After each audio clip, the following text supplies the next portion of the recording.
তো এই দুই দলের মধ্যে আমরা কার দলে থাকবো? আল্লাহর দলে না শয়তানের দলে? আল্লাহর দলে আমরা যারা থাকবো, আল্লাহ আমাদের অভিভাবক হয়ে যাবে। এই কথাটা আল্লাহ সূরা বাকারার 257 নম্বর আয়াতে বলতেছে। মন দিয়ে শুনেন কি বল। আল্লাহু ওয়ালিয়ুল্লাযীনা আমানু, যারা ঈমানদার তাদের অভিভাবক আল্লাহ। সুবহানাল্লাহ।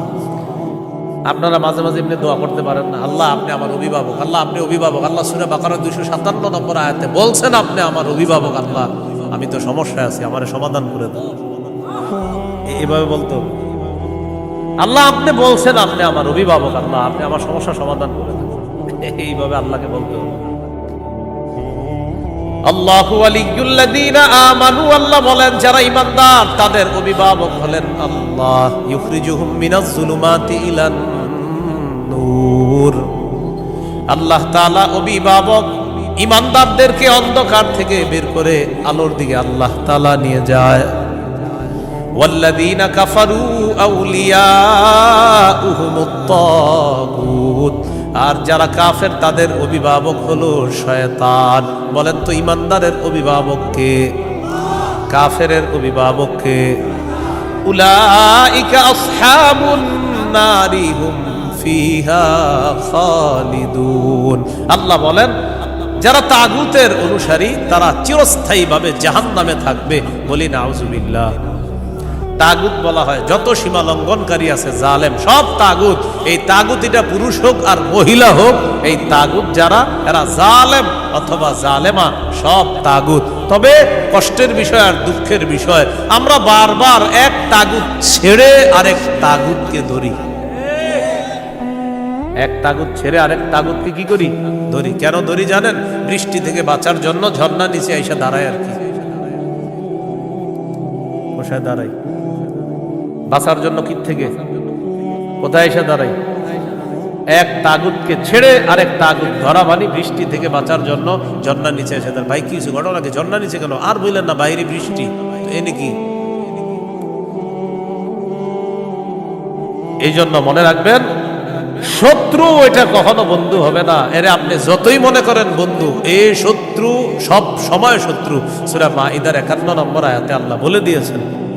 এবার আল্লাহ তাআলা কি বলে দেখেন, সূরা বাকারার 257 নম্বর আয়াত হলো 258 নম্বর আয়াতে আল্লাহ তাআলা এবার আমাদের আকীদা বিশুদ্ধ করবে। কি বিশুদ্ধ করবে বলেন তো? দুনিয়াতে আমাদের অভিভাবক কে?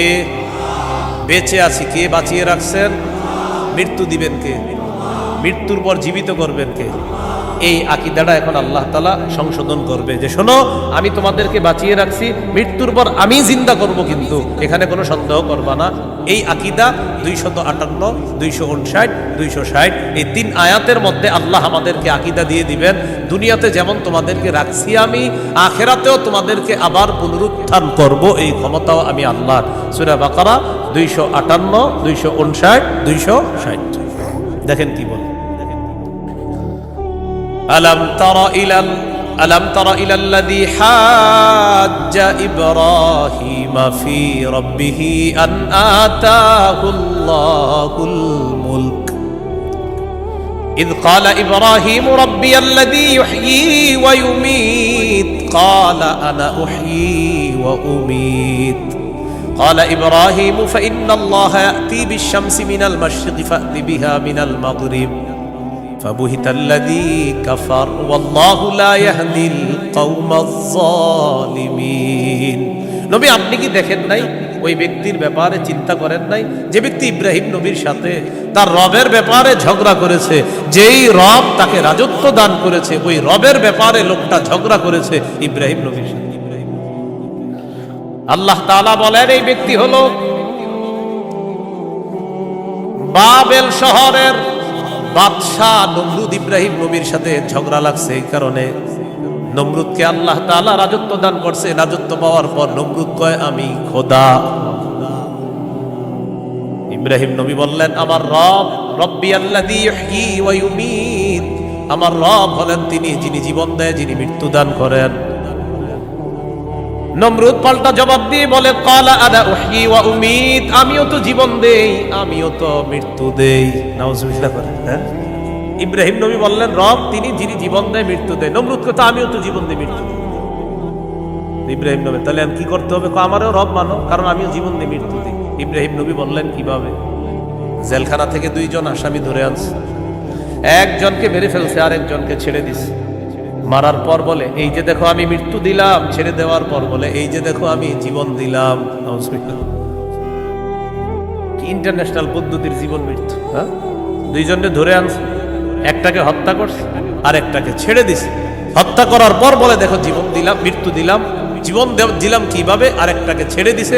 এটা ছেড়ে দেওয়ার পর বলছে আমি তাকে জীবন দিলাম। আপনারা বলেন এটা কি জীবন মৃত্যু? ইব্রাহিম নবী চিন্তা করলেন এরে এমন এক কথা বলে আটকাইতে হবে যে কথার পরে আর ঝগড়া করবে না। قال إبراهيم فإن الله يأتي بالشمس من المشرق فأت بها من المغرب। ইব্রাহিম নবী বললেন আমার রব আল্লাহ প্রতিদিন সূর্য পূর্ব দিক থেকে উঠায়, তুমি পশ্চিম দিক থেকে উঠায় দাও। তুমিও তো রব, তোমার দাবি অনুযায়ী।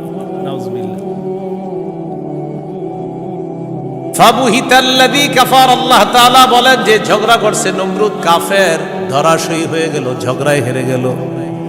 মুফাসসিরিনে কেরাম বলেন নমরুদ পাল্টা বলতে পারত ইব্রাহিম আমি সূর্য পশ্চিম দিক থেকে উঠাতে পারবো না, তোমার রব আল্লাহ প্রতিদিন পূর্ব দিক থেকে সূর্য উঠায়, আমি তো পারবো না। তুমি তোমার রব আল্লাহকে বলো সূর্যটা যেন পশ্চিম দিক থেকে উঠায় দেখায় দেয়। মুফাসসিরিনে কেরাম বলেন নমরুদ বুঝে শুনেই পাল্টা চ্যালেঞ্জ দেয় নাই। কেন দেয় নাই? নমরুদ কিন্তু চ্যালেঞ্জ দিতে পারতো পাল্টা, ইব্রাহিম তুমি আমারে বললা আমি যেন সূর্য পশ্চিম দিক থেকে উঠাই, তোমার রব যেহেতু পূর্ব দিক থেকে উঠায়, তো পাল্টা প্রশ্ন করতে পারতো নমরুদ ইব্রাহিম আমি তো পারলাম না, তোমার রব আল্লাহকে বলো আল্লাহ যেন সূর্যটা পশ্চিম দিক থেকে উঠায় দেখায়। মুফাসসিরিনে কেরাম বলে নমরুদ এটা বুঝে শুনেই পাল্টা প্রশ্ন করে নাই, কারণ নমরুদ জানে এই প্রশ্ন করলে ইব্রাহিম চ্যালেঞ্জ গ্রহণ করবে, আল্লাহকে বলবে আল্লাহ সাথে সাথে সূর্য পশ্চিম দিক থেকে উঠায় দেখায়। আর এটা যদি করে ফেলে নমরুদের দল ছোট হয়ে যাবে, হালকা হয়ে যাবে। এই জন্য নমরুদ আর পাল্টা চ্যালেঞ্জ দেয় নাই। বলেন তো নমরুদকে রাজত্ব দিয়েছিল কে? দেওয়ার পর বলে আমি খোদা। কি বলে? আমি খোদা। এই জন্য প্রিয় ভাইয়েরা সামনের দিকে যাদেরকে আমরা শাসন ক্ষমতায় বসাবো, যাদেরকে আমরা দায়িত্ব দিব, বুঝে শুনে দায়িত্ব দিতে হবে। কি শুনে?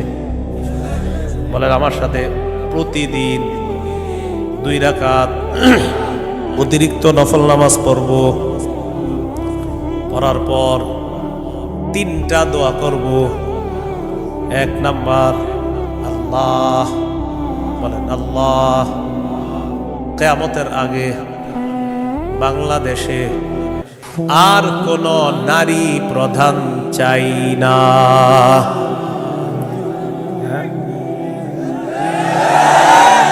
কি প্রধান চাই না? সবাই জোরে বলেন কেন? আরো জোরে বলেন, আরো জোরে, আরো জোরে। قال رسول الله صلى الله عليه وسلم لا يفلح قوم ولوا امرهم امرأتان। নবীজি বলেন ওই জাতি কিছুতেই কখনোই সফল হবে না যেই জাতি তাদের নেতৃত্বে কোনো নারীকে বসায় দেয়। আপনি বুঝেন আর না বুঝেন আমার নবীর কথা সঠিক। এই জন্য এই একটা বিষয় দোয়া করবেন। 2 নাম্বার দোয়া বলেন আল্লাহ মরার আগে বাংলাদেশে শরিয়া আইন দেখে যেতে চাই। কি আইন? দেয়ালে দেয়ালে লিখে দিবেন শরিয়া আইন চায় না তারা। বলেন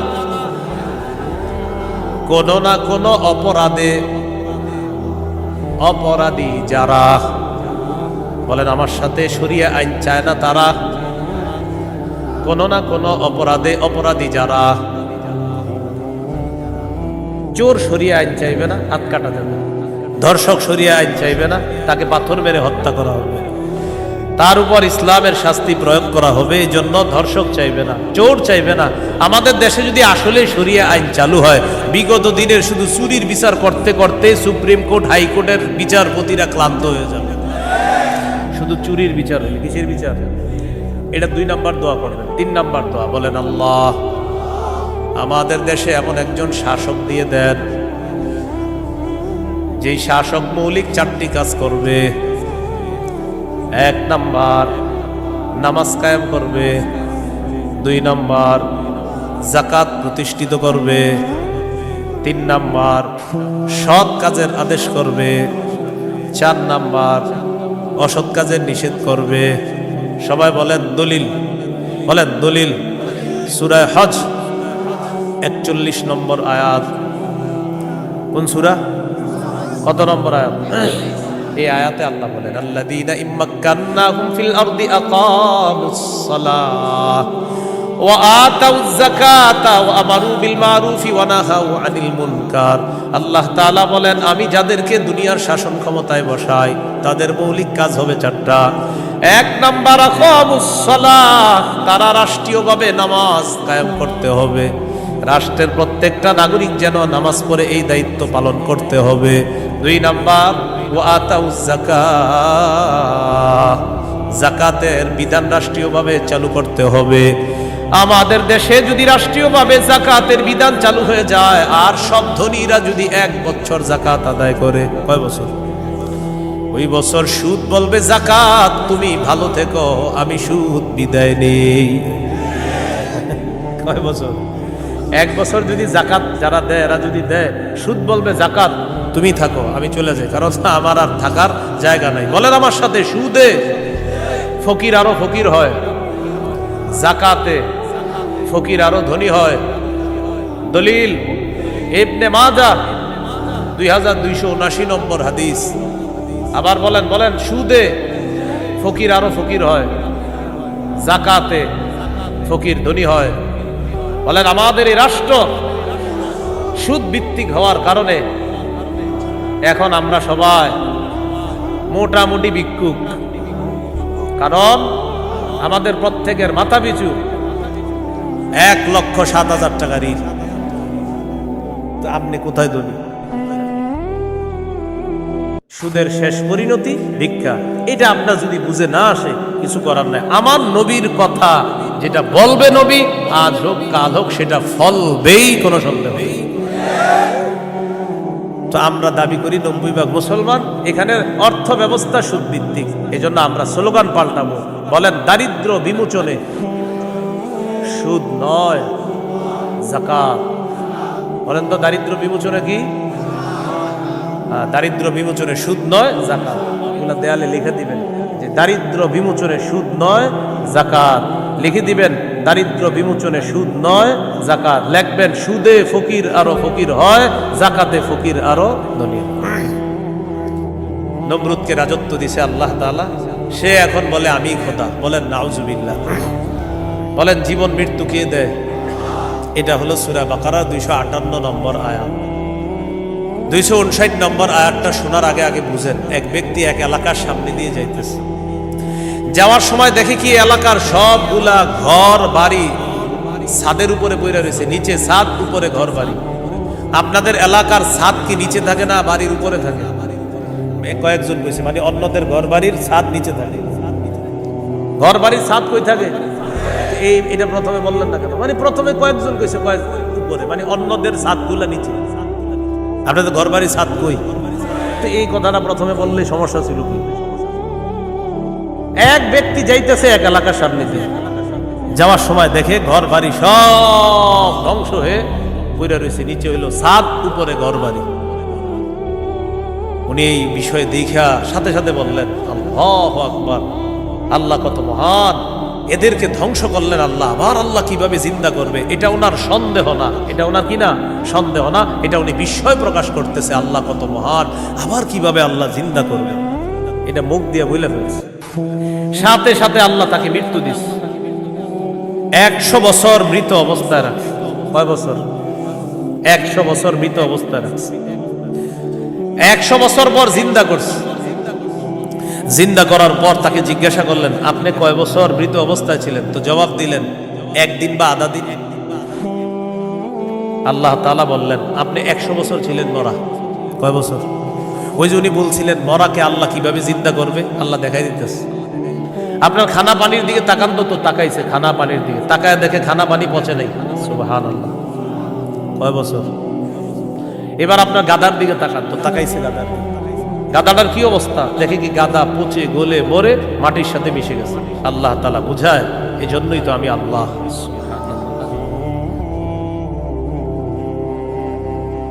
এবার আল্লাহ তাআলা বললেন, দেখেন গাদার অস্থিগুলা মাটির সাথে মিশে গেছে, আমি এগুলারে উঠাই। তো হাড্ডি উঠাইছে, উঠানোর পর এটার উপরে আল্লাহ গোস্তের প্রলেপ দিয়ে এটার মধ্যে প্রাণ সঞ্চার করে আবার গাদা জিন্দা করে। বলেন মৃতকে জিন্দা করে কে? এই কথাটাই আল্লাহ তাআলা বলেন, আও কাল্লাযী মাররা আলা ক্বরিয়াতি ওয়া হিয়া খাফিয়াতুন আলা উরুশিহা। অথবা নবী আপনি কি ওই ব্যক্তির ব্যাপারে চিন্তা করেন নাই যে ব্যক্তি এক এলাকার সামনে দিয়ে গেছে, যাওয়ার সময় দেখে এলাকার সবগুলা ঘর বাড়ি ছাদের উপর পড়া, এর মানে ঘর বাড়িগুলা সব ধ্বংস। ক্বালা আন্না ইউহয়ী হাযিহিল্লাহু বা'দা মাউতিহা। তখন তিনি বললেন, আল্লাহ তাআলা কিভাবে তাদেরকে মৃত্যুর পর আবার পুনরায় জিন্দা করবেন। ফাআমাতাহুল্লাহু মিআতা আমিন। আল্লাহ তাআলা তাকে 100 বছরের জন্য মৃত্যু দিলেন। সুম্মা বাআসা, আবার তাকে জিন্দা করলেন। করার পর আল্লাহ বললেন, ক্বালা কাম লাবিস্তা। কতদিন আপনি এইভাবে মৃত অবস্থায় কাটিয়েছেন? তিনি জবাব দিলেন, লাবিস্তু ইয়াওমান আও বা'দা ইয়াওম। একদিন বা আধা দিন আমি মৃত অবস্থায় ছিলাম। কয়দিন? না আপনারা বলেন আসলে কয় বছর? আল্লাহ তাআলা বলেন, ক্বালা বাল লাবিস্তা মিআতা আমিন ফানজুর ইলা তাআমিকা ওয়া শারাবিকা লাম ইয়াতাসান্না। আপনি 100 বছর মরা ছিলেন, খানার দিকে তাকান, পানির দিকে তাকান, লাম ইয়াতাসান্না, পচে নাই। সুবহানাল্লাহ। ওয়ানজুর ইলা হিমারিকা, গাদাটার দিকে তাকান, গাদার দিকে তাকাইছে, তাকায় দেখে পচে গলে মাটির সাথে মিশে গেছে। আল্লাহ তাআলা বলেন, জানেননি কেন আপনাকে আমি মৃত্যু দিলাম? আবার 100 বছর পর আপনাকে আমি কেন জিন্দা করলাম? ওয়ালিনাজআলাকা আয়াতাল লিন্নাস। আমি আপনাকে দুনিয়ার মানুষের সামনে নিদর্শন হিসাবে রেখে দিলাম যে দেখো আমি আল্লাহ মৃতকে জিন্দা করি, এর দৃষ্টান্ত দুনিয়াতেই দেখায়া দিলাম। কয় বছর মৃত্যু রাখছে, এরপরে আল্লাহ আবার উঠেছে। এবার আল্লাহ বললেন, অনজুর ইলাল ইযামি কাইফা নুনশিজুহা। ওই যে আপনার গাদার অস্থিগুলা মাটির সাথে মিশে গেছে, দেখেন কিভাবে আমি উত্থিত করি। সুম্মা নাকসুহা লাহমা। এরপর দেখেন কিভাবে গোস্তের পোশাক হাড্ডিগুলার উপর পড়ায়া দেই। আল্লাহ গোস্তের পোশাক পরায়া প্রাণ সঞ্চার করে গাদা আবার জিন্দা করে। এবার তিনি বললেন, মানে কে? ওই যে যিনি বলছিলেন 100 বছর আগে আল্লাহ কিভাবে জিন্দা করবে, তখন তিনি বললেন, ক্বালা আ'লামু আন্নাল্লাহা আলা কুল্লি শাইইন কাদির। আমি বুঝতে পারছি, আমি জানি আল্লাহ সবকিছুর উপর ক্ষমতাবান। বলেন সবকিছুর উপর ক্ষমতাবান কে? 100 বছর মৃত রাইখা আবার জিন্দা করার ক্ষমতা কার? এখন আমি কি আপনাদেরকে বলছি লোকটাকে? এই লোকটাকে বলছি? বলি নাই। এলাকা কোনটা এটাও বলছি? বলি নাই। কোরআনে এলাকার নামও আসে নাই, ওই ব্যক্তির নামও আসে নাই। তবে মুফাসসিরিনে কেরাম বলেন, এই ব্যক্তি যে একজন নবী ছিলেন এতে সন্দেহ নেই। উনি একজন কি ছিলেন? নবী ছিলেন, এতে কোনো সন্দেহ নেই। এটা হলো মুফাসসিরিনে কেরামের বক্তব্য। মুআররিখিন যারা আছে, ঐতিহাসিকগণ, তারা বলেন আগে পরে গবেষণা করলে বোঝা যায় তিনি ছিলেন উযাইর আলাইহিস সালাম। কোন নবী? অথবা বলেন, অথবা আরমিয়া আলাইহিস সালাম, এটা একজন নবীর নাম। তাহলে ওই জনপদের সামনে দিয়ে যিনি গিয়েছেন তিনি একজন নবী ছিলেন, এই ব্যাপারটা স্পষ্ট। তবে তিনি কোন নবী ছিলেন, উযাইর নবী না আরমিয়া নবী, এই ব্যাপারে ঐতিহাসিকগণ বলেন তিনি হয়তো উযাইর নবী, না হয় আরমিয়া আলাইহিস সালাতু ওয়াস সালাম। এখন এলাকা, এটা কোন এলাকা? ঐতিহাসিকগণ বলেন এলাকাটা বাইতুল মুকাদ্দাসের বুখতে নসর যে এলাকা দখল করেছিল, ওই বুখত নসরের এলাকাটা ইতিহাস গবেষণা করলে বোঝা যায় ওই এলাকাটা আল্লাহ ধ্বংস করার পর তখন ওই নবী এলাকার সামনে দিয়ে গিয়েছিলেন। তাহলে এলাকার নাম সরাসরি কোরআনে নাই, এলাকার নাম সরাসরি হাদিসে নাই, নবীর নাম সরাসরি কোরআনে নাই, নবীর নাম সরাসরি হাদিসে নাই। মুফাসসির এবং ঐতিহাসিকগণ গবেষণা করে বলেন আগা গোড়া এটা গবেষণা করলে বোঝা যায় নবী ছিলেন হযরত উযাইর, অথবা আরমিয়া, আর এলাকাটা ছিল বাইতুল মুকাদ্দাস। এই হলো সূরা বাকারার 259 নম্বর আয়াত। সূরা বাকারার 260 নম্বর আয়াত। এই আয়াতেও আল্লাহ আমাদের আকীদা স্বচ্ছ করবে যে দেখো, দুনিয়াতে আমি তোমাদেরকে জিন্দা রাখছি, আবার আমি মৃত্যু দিব, আবার তোমাদেরকে পুনরুত্থান করব, এই ক্ষমতা। বিসমিল্লাহ, আল্লাহুম্মা লাকাল হামদু ওয়া লাকাল শুকর। সূরা বাকারা 260 নম্বর আয়াত, আল্লাহ বলেন وَإِذْ قَالَ إِبْرَاهِيمُ رَبِّ أَرِنِي كَيْفَ تُحْيِي الْمَوْتَى قَالَ أَوَلَمْ تُؤْمِنْ قَالَ بَلَى وَلَكِنْ لِيَطْمَئِنَّ قَلْبِي قَالَ فَخُذْ أَرْبَعَةً مِنَ الطَّيْرِ فَصُرْهُنَّ إِلَيْكَ ثُمَّ اجْعَلْ عَلَى كُلِّ جَبَلٍ مِنْهُنَّ جُزْءًا ثُمَّ ادْعُهُنَّ يَأْتِينَكَ سَعْيًا وَاعْلَمْ أَنَّ اللَّهَ عَزِيزٌ حَكِيمٌ। স্মরণ করুন ওই সময়কে যখন ইব্রাহিম নবী বললেন, রব্বি আরিনি কাইফা তুহিল মাউতা, আল্লাহ আপনি আমাকে দেখান আপনি কিভাবে মৃতকে জিন্দা করেন। আল্লাহ তাআলা বললেন, ক্বালা আওয়ালাম তুমিন, ইব্রাহিম আপনি কি বিশ্বাস করেন না? ইব্রাহিম নবী জবাব দিলেন, ক্বালা বালা ওয়ালাকিন লিয়াতমাইন্না কলবি, আল্লাহ অবশ্যই বিশ্বাস করি, তবে আমার অন্তরের প্রশান্তির জন্য আমি জানতে চাই আল্লাহ আপনি কিভাবে মৃতকে জিন্দা করেন। ভাই 259 আর 260 নম্বর আয়াতে একটা বিষয় কিন্তু মনে রাখেন, আমি আবার বারবার বলতেছি কথাটা। 259 নম্বর আয়াতে ওই যে নবী বললেন আল্লাহ কিভাবে মৃতদেরকে জিন্দা করবেন, এটা কিন্তু নবীর সন্দেহ না। আবার বলছি, এটা কি না? সন্দেহ না, বলেন বিস্ময়, কি উনি আশ্চর্য হচ্ছেন। আবার 260 নম্বর আয়াতে ইব্রাহিম নবী বলতেছে আল্লাহ আপনি আমারে দেখান কিভাবে মৃতকে জিন্দা করেন, এটাও ইব্রাহিম নবীর সন্দেহ না, বরং ইব্রাহিম নবী অন্তরকে শান্তি দিতে চায়, আল্লাহ আপনি যে মৃতকে জিন্দা করেন এটা দেখলে আমার দিলে একটু ভালো লাগতো, শুধু এই কারণে আমি দেখতে চাই। তাহলে বিষয়টা কি সন্দেহ? নাউজুবিল্লাহ, কোন নবী সন্দেহ করতে পারে না। তো আল্লাহ তাআলা বললেন, ক্বালা ফাকুস আরবাতাম মিনাত তায়র, ইব্রাহিম আপনি 4টা পাখি ধরেন, ফাসুরহুন্না ইলাইকা, এই 4টি পাখি আপনি বসে আনেন, আপনার আয়াতে আনেন। আয়াতে আনার পর সুম্মা জাআল আলা কুল্লি জাবালিম মিনহুন্না জুজআ, 4টা পাখিকে আপনি চূর্ণ বিচূর্ণ করে টুকরা টুকরা করে ফেলবেন। টুকরা টুকরা করার পর এই পাখিগুলার টুকরা টুকরা বিভিন্ন পাহাড়ের মধ্যে আপনি ছিটায়া দিবেন। কোন পাখির টুকরাটা কোন পাহাড়ের মধ্যে আছে এটা আপনার জানা নাই। এবার আপনি তাদের নাম ধরে আপনি ডাকবেন। আল্লাহ তাআলা বলেন আমার হুকুমে যেই যেই পাখির টুকরাগুলা যেই পাহাড়ের মধ্যে আছে ওই টুকরাগুলা আমি আল্লাহ প্রত্যেক পাহাড় থেকে আলাদা আলাদা করে একত্রিত করে অবিকল ওই পাখির মধ্যে প্রাণ সঞ্চার করে দিব। পাখি আপনার সামনে উঠতে উঠতে উপস্থিত হয়ে যাবে। তো আল্লাহ বলেন ফাসুরহুন্না ইলাইকা, এটা আপনি বসে আনেন, আয়াতটা আনেন। সুম্মা জাআল আলা কুল্লি জাবালিম মিনহুন্না জুজআ, এগুলারে টুকরা টুকরা করে আপনি পুরা সব একসাথে করে ফেলবেন। এখন বলেন তো 4 পাখি একসাথে টুকরা টুকরা করলে কোন পাখির টুকরা কোথায় আছে এটা কি বলা যাবে? ইব্রাহিম নবীকে বললেন আলাদা আলাদা পাহাড়ের মধ্যে রেখে দেন। রাখার পর এবার আপনি ডাক দিবেন। ডাক দেওয়ার পর দেখবেন ওই আলাদা টুকরাগুলা একত্রিত হয়ে যেই যেই পাখির টুকরা আমি আল্লাহর হুকুমে ওই পাখির শরীরে যাবে, আমি প্রাণ সঞ্চার করে দিব, পাখি আপনার সামনে উঠতে উঠতে উপস্থিত হয়ে যাবে। শেষে আল্লাহ বলেন ওয়ালাম, জেনে রাখেন আল্লাহ আজিজুল হাকিম, আল্লাহ মহাপরাক্রমশালী, আল্লাহ মহাপ্রজ্ঞাময়। 3টি বিষয়। 1 নাম্বার, বলেন আল্লাহর কাছে মনোনীত ধর্মের নাম কি? ইসলাম। ইসলামের দাওয়াত অন্যের সামনে দেওয়া যাবে কিনা? যাবে। ইসলাম গ্রহণে কাউকে কি জোর করা যাবে? আচ্ছা। 2 নম্বর, মৌলিকভাবে মানুষের দল কয়টা? 2টা। একটা কার দল? আল্লাহর দল। আর একটা কার দল? শয়তান। ইমানদারের অভিভাবক কে? কাফেরদের অভিভাবক কে? শয়তান। 3 নম্বর, আমাদেরকে দুনিয়াতে জীবিত রাখছে কে? মৃত্যু দিবে কে? মৃত্যুর পর আবার জিন্দা করবেন কে? এই 3টি বিষয় সূরা বাকারার 256 থেকে 260 নম্বর আয়াত পর্যন্ত আমরা জানলাম। আল্লাহ তাআলা আমাদের সকলকে আকীদা বিশুদ্ধ করে স্বচ্ছ করে আমরা যেন মরা।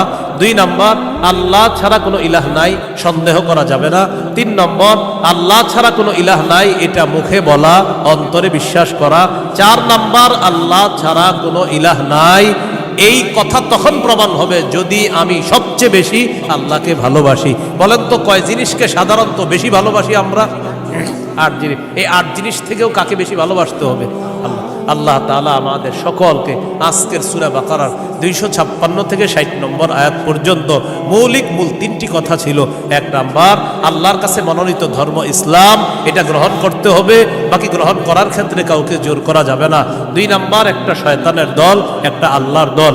আল্লাহর দলের অভিভাবক আল্লাহ, শয়তানের দলের অভিভাবক মানে যারা, তাদের অভিভাবক হলো শয়তান। তাগুত যারা ইহুদি খ্রিস্টান, তাদের অভিভাবক হলো শয়তান। 3 নাম্বার, আল্লাহ জীবিত রাখছে, আল্লাহ মৃত্যু দিবেন, আল্লাহ আবার জিন্দা করবেন। এই আকীদা, বিশুদ্ধ স্বচ্ছ আকীদা নিয়ে যেন আমরা কবরে যেতে পারি, আল্লাহ তাআলা তৌফিক দান করেন। সুবহানাল্লাহি ওয়া বিহামদিহি, সুবহানাকাল্লাহুম্মা ওয়া বিহামদিকা, আশহাদু আল্লা ইলাহা ইল্লা আনতা, আস্তাগফিরুকা ওয়া আতুবু ইলাইক। আমিন ওয়া আখিরু দাওয়ানা আলহামদুলিল্লাহি রাব্বিল আলামিন। আসসালামু আলাইকুম।